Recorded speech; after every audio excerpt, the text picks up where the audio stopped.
So friends 25-26 close हो चुका है और अब बारी है ITR फाइलिंग 2026 की। अगर आप एक सैलरीड एम्प्लॉय हो या फ्रीलांसर हो या छोटा मोटा बिजनेस चलाते हो तो ये वीडियो आपके लिए बहुत इंपॉर्टेंट होने वाली है, क्योंकि इस बार असेसमेंट ईयर 26-27 के लिए न्यू रूल्स आ गए हैं। न्यू टैक्स रिजीम अब डिफॉल्ट है और इसमें स्लैब ऐसे सेट किए गए हैं कि आप थोड़ी सी भी अकल लगाएंगे तो 12,75,000 तक आपकी इनकम पर एक भी रुपया टैक्स नहीं लगेगा, यानी जीरो टैक्स। लेकिन अगर आपने एक भी मिस्टेक की, जैसे गलत फॉर्म चुन लिया या फिर AIS और फॉर्म 20 AS को मैच नहीं किया, तो सीधे सीधे इनकम टैक्स डिपार्टमेंट से नोटिस आ सकता है। तो चलिए आज के डिटेल्ड मास्टर क्लास में हम स्टेप बाय स्टेप समझेंगे कि इस साल बिना किसी गलती के ITR फाइल कैसे करें, कौन सा फॉर्म आपके लिए सही है और न्यू वर्सेस ओल्ड रिजीम में से आपके लिए कौन सा बेस्ट है। सबसे पहले बात करते हैं स्लैब्स की और टाइमलाइंस की। इसकी एक वीडियो अभी रिसेंटली मैंने अपने चैनल पर डाली है, उसका लिंक आपको ऊपर मिल जाएगा। इसमें से आप स्लैब देख सकते हैं कि आपकी कितनी इनकम पर टैक्स नहीं लगेगा। आप सोचेंगे कि स्लैब में 4 लाख के ऊपर टैक्स नहीं लगता, बट मैंने अभी वीडियो में बोला कि 12,75,000 पर आप एक भी पैसा नहीं पे करेंगे टैक्स में।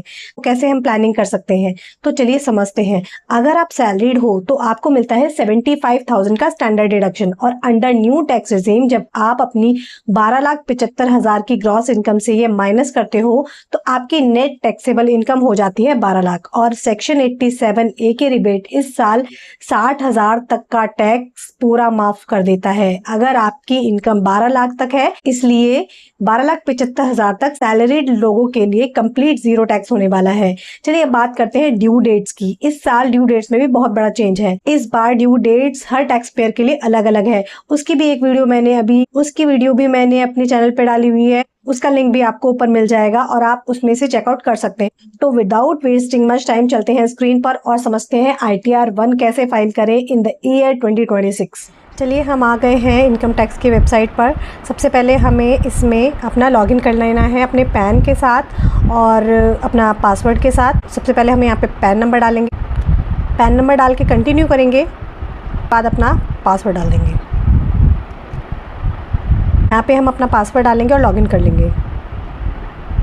तो सबसे पहले हमें ITR 1 फाइल करनी है, तो हम करेंगे ई फाइल में जाके इनकम टैक्स रिटर्न में जाके फाइल इनकम टैक्स रिटर्न। यहाँ से हम अपनी इनकम टैक्स की रिटर्न फाइल करेंगे। लेकिन सबसे बड़ा क्वेश्चन जो अभी हमारे सबके दिमाग में आ रहा है कि जैसे अभी पूरा एक्ट चेंज हो गया है, 1961 से पूरा चेंज होके इनकम टैक्स एक्ट 2025 आ गया है। तो इस जो असेसमेंट ईयर है हमारा 26-27 फाइनेंशियल ईयर 25-26, इसमें कौन सा एक्ट एप्लीकेबल होगा, कौन से एक्ट के अंडर हमें इनकम टैक्स रिटर्न फाइल करनी होगी। तो जो हमारी ये वाली रिटर्न जाएगी फाइनेंशियल ईयर 25-26 की, इसके अंडर हमारा इनकम टैक्स एक्ट 1961 ही एप्लीकेबल होगा। तो जो भी हम रिटर्न फाइल करेंगे वो 1961 के अंडर ही करेंगे। इनकम टैक्स एक्ट 2025 ये कमिंग फाइनेंशियल ईयर से 26-27 से एप्लीकेबल हो रहा है ये टैक्स ईयर के लिए। वो नेक्स्ट ईयर के लिए आपके लिए यूज़फुल रहेगा। नेक्स्ट ईयर में आप उसके अंडर रिटर्न फाइल करेंगे, लेकिन अभी आप जो रिटर्न फाइल करेंगे वो इनकम टैक्स एक्ट 1961 के अकॉर्डिंग करेंगे। तो चलिए चलते हैं। सबसे पहले हमें देखनी है कि क्या क्या बातें ध्यान रखनी है हमें इनकम टैक्स रिटर्न फाइल करने से पहले। तो रिटर्न तो हम फाइल करेंगे, लेकिन उसके साथ साथ इम्पॉर्टेंट बातें भी समझेंगे। सबसे पहले हमें 2-3 चीज़ें चेक करनी है। अपना AIS में हमारा कौन सा डेटा रिपोर्ट हो रहा है। कुछ ट्रांजैक्शन हमें ही नहीं पता होती कि कौन से हमारे बैंक अकाउंट में इनकम आ गई है, कौन सा TDS कटा है। उसके लिए आपको AIS अपना डाउनलोड करना है, TIS अपना डाउनलोड करना है और अपना 26 AS भी ज़रूर चेक करना है। उसके बाद ही आपको अपनी रिटर्न फाइल करनी है। अच्छा, एक इम्पॉर्टेंट बात और, आपकी सैलरीड इनकम है और आपका TDS सर्टिफिकेट अभी एम्प्लॉयर को देना है। तो अगर आपका TDS कटता है तो अभी आप जल्दबाजी ना करें अपनी रिटर्न फाइल करने में। अभी आप थोड़ा वेट करें एटलीस्ट 15 जून तक, क्योंकि तभी तक आपके TDS सर्टिफिकेट सारे इशू हो जाते हैं। सब एम्प्लॉयर अपनी रिटर्न फाइल कर देते हैं लास्ट मार्च के क्वार्टर की, तो आपको TDS सर्टिफिकेट भी मिल जाएगा। सारे जो TDS हैं वो आपके 26 AS में रिफ्लेक्ट हो जाएंगे, AIS में रिफ्लेक्ट हो जाएंगे। तभी आप अपनी रिटर्न फाइल करें, क्योंकि अभी आप रिटर्न फाइल कर देंगे तो बाद में आपको उनका क्रेडिट नहीं मिलेगा, इसलिए आप हैं। बट अगर आपके ऐसा कोई भी TDS नहीं करता है और आपको इनकम टैक्स की रिटर्न फाइल करनी है तो आप अभी रिटर्न फाइल कर सकते हैं। तो चलिए चलते हैं। ये हम आ गए हैं AIS में। आप आपको 25-26 की रिटर्न फाइल करनी है तो आप इसमें डाउनलोड करेंगे AIS और TIS 25-26 का।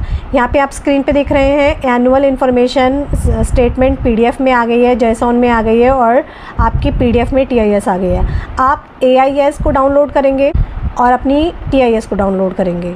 आप चेक करेंगे इसमें डेटा नहीं है तभी मैं रिटर्न फाइल कर रही हूँ। अगर कोई डेटा होता तो मैं आपको 15 जून के बाद ही रिकमेंड करूँगी अगर आपका कोई डेटा है। अगर आपका कोई भी डेटा होगा तो वो यहाँ पे डाउनलोड हो जाएगा, आप उसको ज़रूर चेक करें, अपनी इनकम के साथ मैच करें। चलिए, ये दोनों हमारा डाउनलोड हो चुके हैं। इसमें कोई डिटेल नहीं थी इसलिए डेटा डाउनलोड नहीं हुआ है। आपके में वो डाउनलोड करके ही आप उसको चेक करना। चलिए अब सेकंड पॉइंट पे चलते हैं, 26AS। सबसे पहले हमें 26AS भी चेक करना है। तो आते हैं होम पे, यहाँ पे ई फाइल में जाएंगे, इनकम टैक्स रिटर्न, और यहाँ पे आ रहा है व्यू फॉर्म 26AS। 26AS को हम डाउनलोड करके चेक करेंगे कोई इनकम तो नहीं आ। इसको आप एग्री करेंगे, प्रोसीड करेंगे, देन आप व्यू टैक्स क्रेडिट देखेंगे। इसमें आप असेसमेंट ईयर 26-27 सेलेक्ट करेंगे और view as HTML, view and download. अगर आपकी कोई भी डिटेल होगी, आपका कोई भी TDS है, कोई भी इनकम है तो वो इसमें रिफ्लेक्ट हो जाएगा। आप उसको अकॉर्डिंग ही उसमें अपनी इनकम को कंसिडर करके चलेंगे। चलिए, ये आ गया है फॉर्म 26A। यहाँ पे आप देख रहे होंगे अगर कोई डिटेल होगी टैक्स डिडक्शन की वो यहाँ पे आ जाएगी। इसमें डिटेल नहीं है इसलिए मैं यहाँ पे इसमें डाल रही हूँ।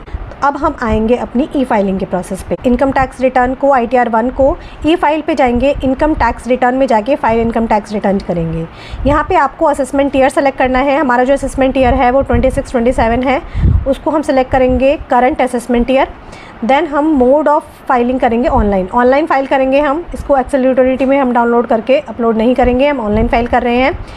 कंटिन्यू करेंगे। कंटिन्यू करने के बाद हमें यहाँ पे स्टार्ट न्यू फाइलिंग करेंगे। हमारी कोई भी ड्राफ्ट नहीं अभी सेव है, हमने कोई भी एडिशन नहीं करा है इसमें, तो हम न्यू फाइलिंग करेंगे।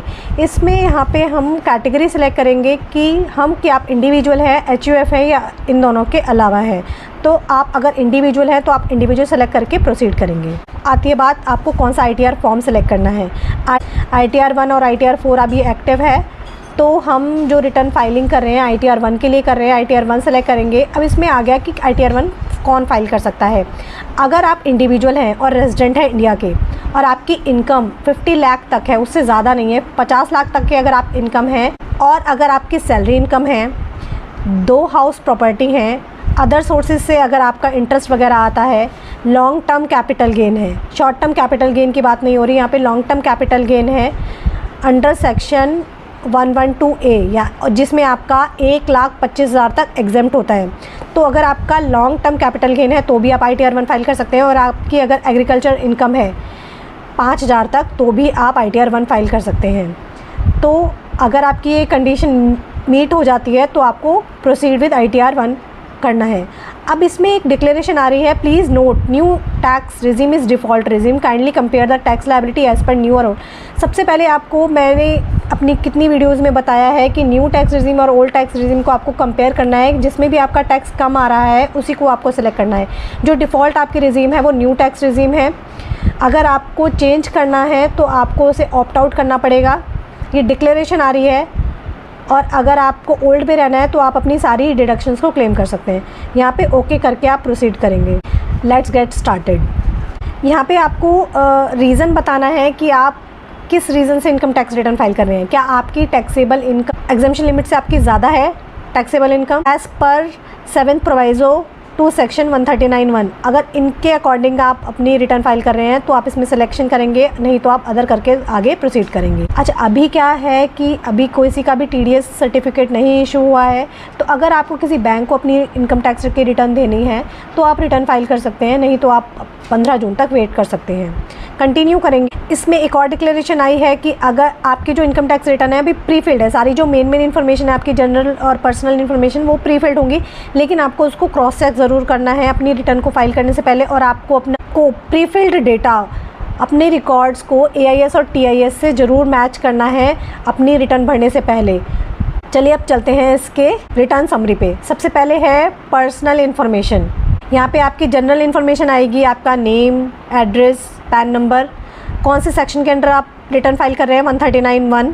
अगर आपको न्यू रिजिम में रहना है तो आपको यहाँ पे नो करना है, लेकिन अगर आप न्यू रिजिम से ऑप्ट आउट होना चाहते हैं और आप ओल्ड रिजिम में अपना टैक्स पे करना चाहते हैं तो आप उसको येस कर देंगे कि yes you are opting out from new regime.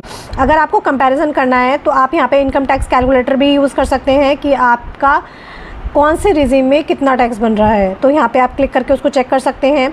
अब यहाँ पे आ जाएगी बैंक डिटेल्स। बैंक डिटेल्स में आपको अपना बैंक डालना है और वो प्री वैलिडेटेड होना चाहिए। अगर आपको रिफ़ंड क्लेम करना है तो आपका अकाउंट प्री वैलिडेटेड होना चाहिए। इसमें कुछ इंपॉर्टेंट इन्फॉर्मेशन भी दे रखी है कि आपको इसमें बैंक कौन कौन से सेलेक्ट करने हैं। कोई भी बैंक हो, आपका डोरमेंट नहीं होना चाहिए, लेकिन जितने भी आपके बैंक हैं वो आप उसको इसमें ऐड करना पड़ेगा।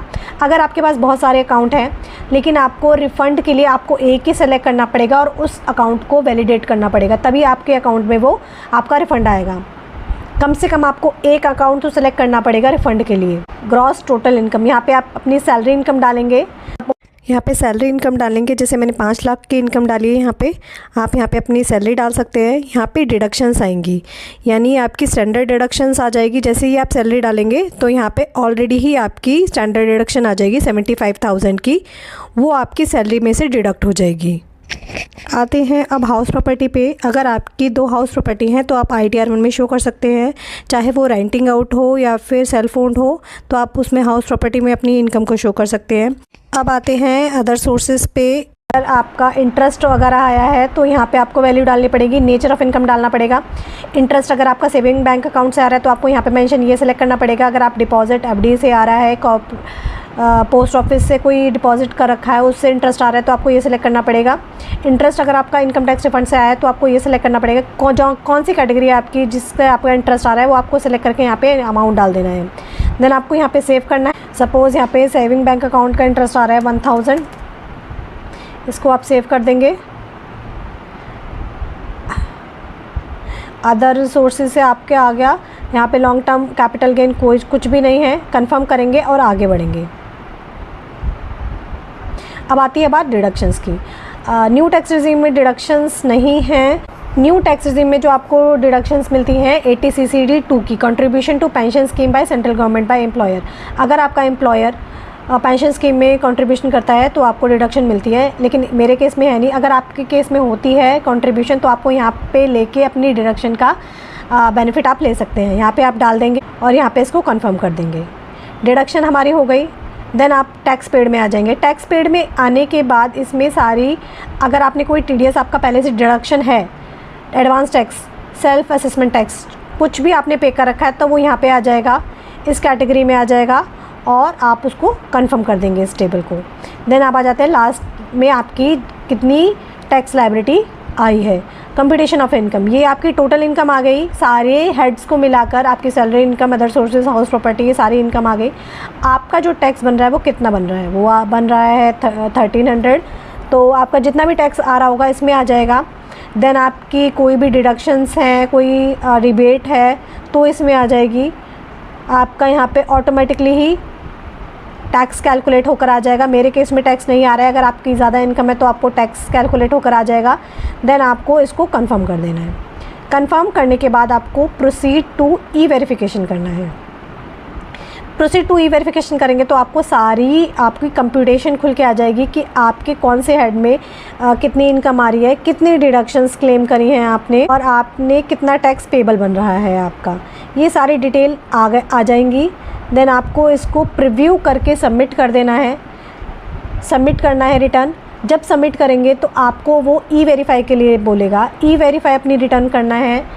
ई-वेरीफाई ज़रूर करना, क्योंकि ई-वेरीफाई अगर आप नहीं करेंगे तो आपकी रिटर्न सबमिट नहीं हो पाएगी और आपकी प्रोसेस ही नहीं हो पाएगी। देन रिफ़ंड की तो बात बहुत दूर है, जब आपकी रिटर्न प्रोसेस होगी उसके बाद ही आप। चलिए अब देख लेते हैं कि 2 बड़ी मिस्टेक जो आपको बिल्कुल भी नहीं करनी है ITR 1 फाइल करते वक्त, वो है इग्नोरिंग AIS और TIS। आप AIS और TIS को इग्नोर कर देते हैं और अपनी रिटर्न को फाइल कर देते हैं लोग सोचते हैं उन्होंने फॉर्म 16 में दे दिया, बस वही इनकम टैक्स डिपार्टमेंट को पता है। बिल्कुल नहीं।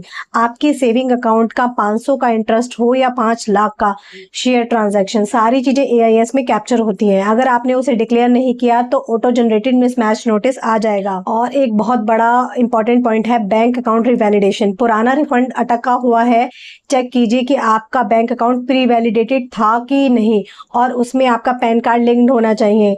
अब तक कुछ लोगों के जो रिफंड नहीं आए हैं वो इस रीजन की वजह से भी हो सकता है, तो इसलिए अपनी आईटीआर फाइल करने से पहले अपना बैंक अकाउंट प्री वैलिडेटेड जरूर कीजिए। तो दोस्तों, ये था पूरा आईटीआर फाइलिंग 2026 का कंप्लीट मास्टर क्लास। टाइम पर फाइल करें, सही रिजीम चुनें और टेंशन फ्री रहें।